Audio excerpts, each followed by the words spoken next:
El Señor esté con vosotros. Proclamación del Santo Evangelio según San Mateo. En aquel tiempo dijo Jesús a sus apóstoles: el que quiere a su padre o a su madre más que a mí, no es digno de mí. El que quiere a su hijo o a su hija más que a mí, no es digno de mí.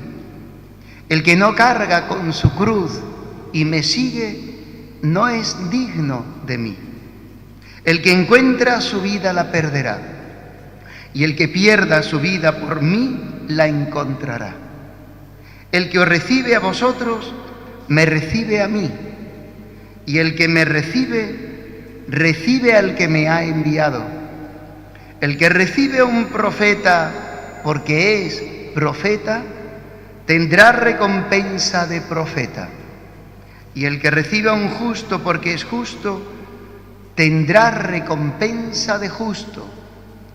El que dé a beber, aunque no sea más que un vaso de agua fresca, a uno de estos pequeños, solo porque es mi discípulo, en verdad os digo que no perderá su recompensa. Palabra del Señor.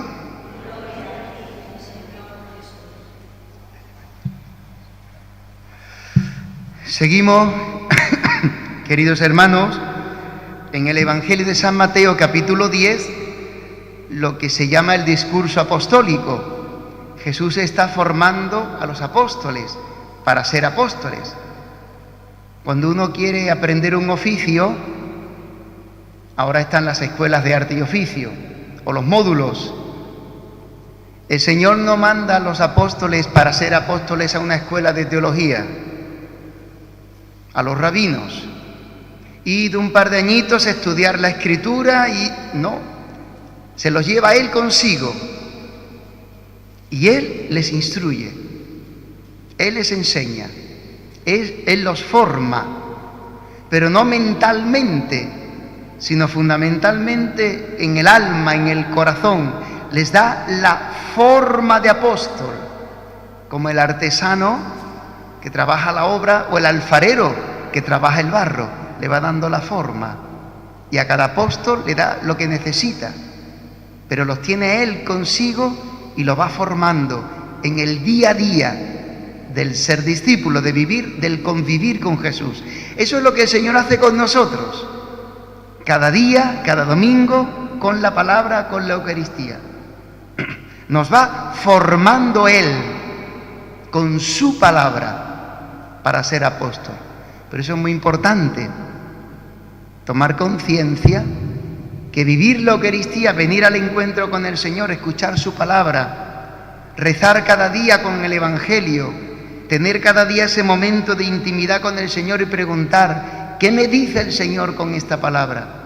¿Qué me estás diciendo, Señor? ¿Qué quieres tú de mí? Y responderle al Señor a estas preguntas no es tontería, no es un acto devocional la misa del domingo o el rezar cada día. Es el lugar de encuentro en el que el Señor me va formando como discípulo.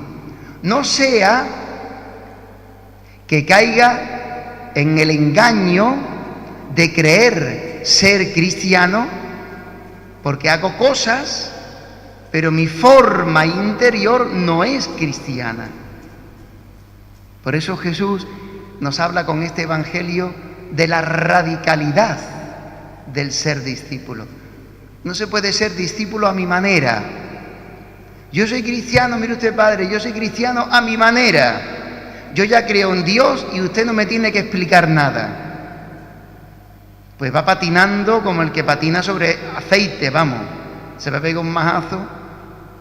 Porque no se puede ser cristiano a mi manera.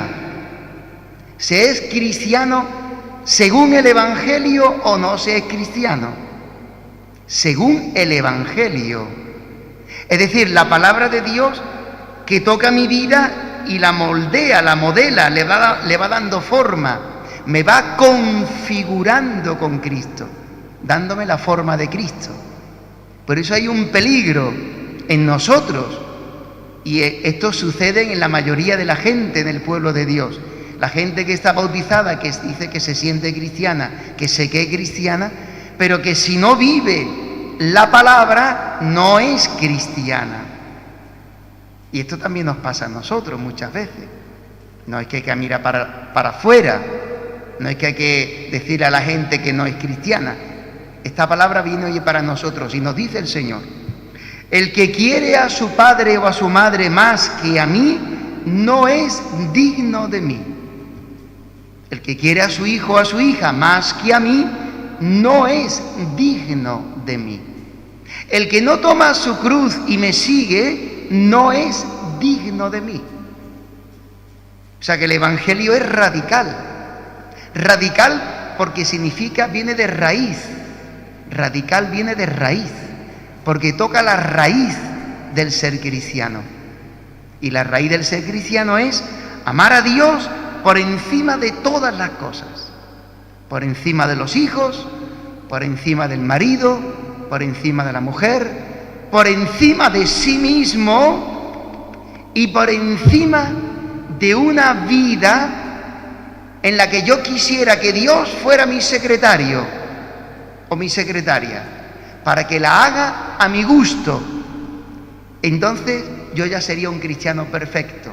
Tú ya serías una cristiana perfecta, porque resulta que Dios hace lo que tú quieres y te forma la vida como tú quieres. Eso no es cristiano. Eso es ateísmo, porque tú no crees en Dios. Utilizas a Dios. Y eso es muy fácil caer en ese error, en ese fallo, en esa equivocación. Por eso, el que no ama a Cristo por encima de su padre o de su madre, de su mujer, de sus hijos y de sí mismo, no es digno de mí. No está hablando el Señor de una dignidad moral, porque ninguno somos dignos de Dios, porque nosotros nos merezcamos que Dios nos ame. No, ninguno es digno de Dios. No es una dignidad de no tener pecado, sino una dignidad de pertenencia. El que no me ama por encima de su padre y de su madre, pues ama a su padre y a su madre más que a mí. Pues no es digno de mí. No forma parte de mi grupo. No heredará mi reino, porque no vive de mi espíritu. Y así con los hijos, y así con la propia vida, y así con la cruz. El que no carga con su cruz cada día no es digno de mí. Esto es muy importante para que cada día reflexionemos, meditemos y hagamos examen de conciencia, que se supone que cada día hacemos examen de conciencia, ¿no?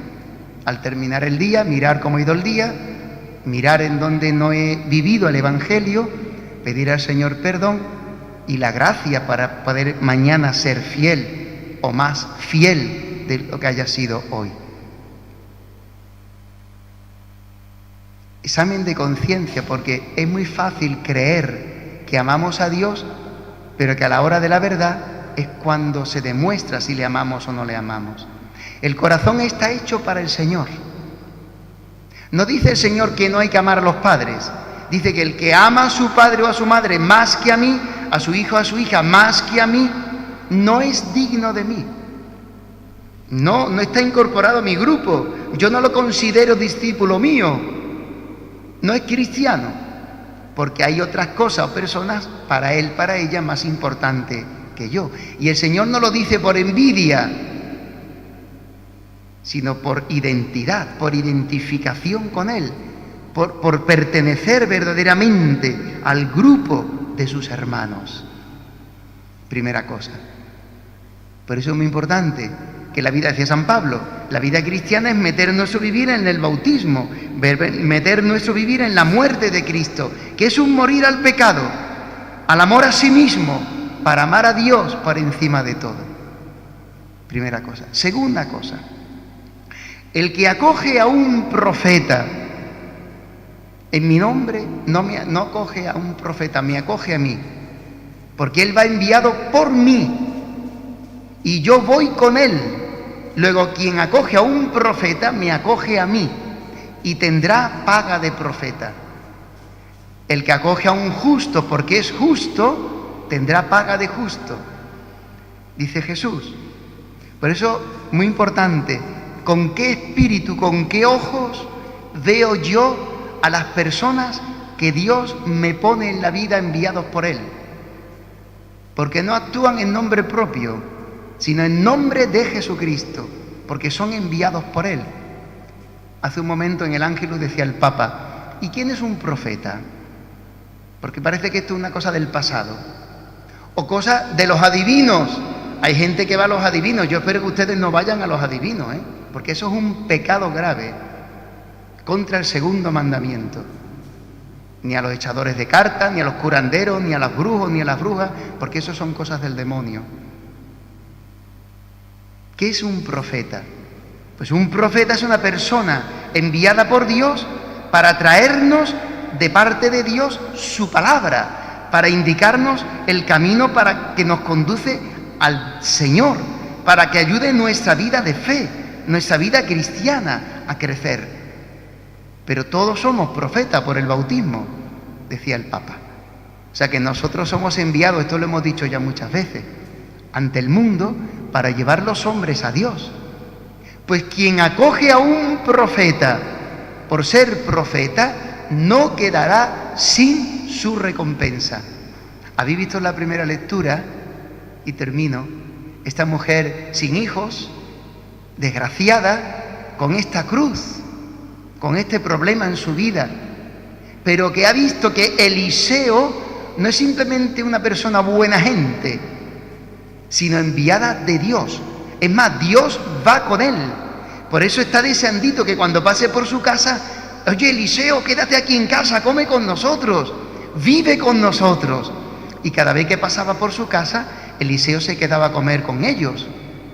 Entonces le dice la mujer al marido, oye, no es suficiente, es muy poco. Cada vez que viene Eliseo, el profeta de Dios, y Dios viene con él, que solamente se queda a comer.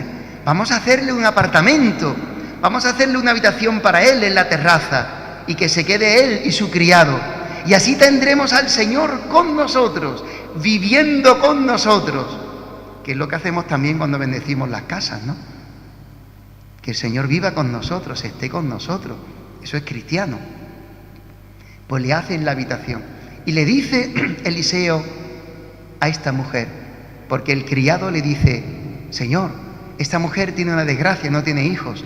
Llama a la mujer y le dice a Eliseo, puesto que tú has acogido a Dios en la persona del profeta, en mi persona, has acogido a Dios en tu casa y Él es tu huésped, Dios te recompensará. Dentro de un año estarás abrazando un hijo. O sea que acoger al profeta de Dios en nuestra vida bendice nuestra vida. Le da vida, la llena de bendiciones. De donde nosotros no tenemos fecundidad y vida, de donde nosotros no nos sale obras de vida, de donde nosotros no nos sale vivir en la gracia, en la virtud, por los pecados, Dios, si acogemos a los profetas, nos llenará de vida nuestra vida, nos bendecirá, nos hará fecundos, nos hará vivir en plenitud la gracia, la vida divina, la vida cristiana. Por eso es muy importante preguntarnos, ¿por qué mi vida no crece en la fe? ¿Por qué siempre estoy estancada en el mismo punto? ¿Por qué no sigo dando pasos adelante? Y siempre es lo mismo, y siempre es lo mismo, y no avanzo. Y siempre caigo en lo mismo. ¿No será que no acoges a los profetas de Dios? En las personas de sus enviados, que somos nosotros, los presbíteros, que son los religiosos, cuando vienen a nuestra vida en nombre del Señor, que son catequistas, cuando son enviados en el nombre del Señor a la parroquia para que escuchemos su palabra. Cuando hacemos catequesis, no solamente para los niños, para los adolescentes, los jóvenes, también para vosotros, para los adultos. El Señor te está esperando porque quiere darte una palabra a través de sus profetas, de sus enviados, para dar fecundidad a tu vida y sacarte de esas esclavitudes y pecados. Pues hermanos, acojamos esta palabra porque esta palabra también es Dios hablándonos. No le pongamos cortapisa a lo que el Señor nos pide y sobre todo, amemos al Señor con todo el corazón, con toda el alma y con todo el ser, para ser dignos discípulos suyos y Él haga crecer en nosotros la vida de la gracia. Amén. Creo en Dios Padre Todopoderoso,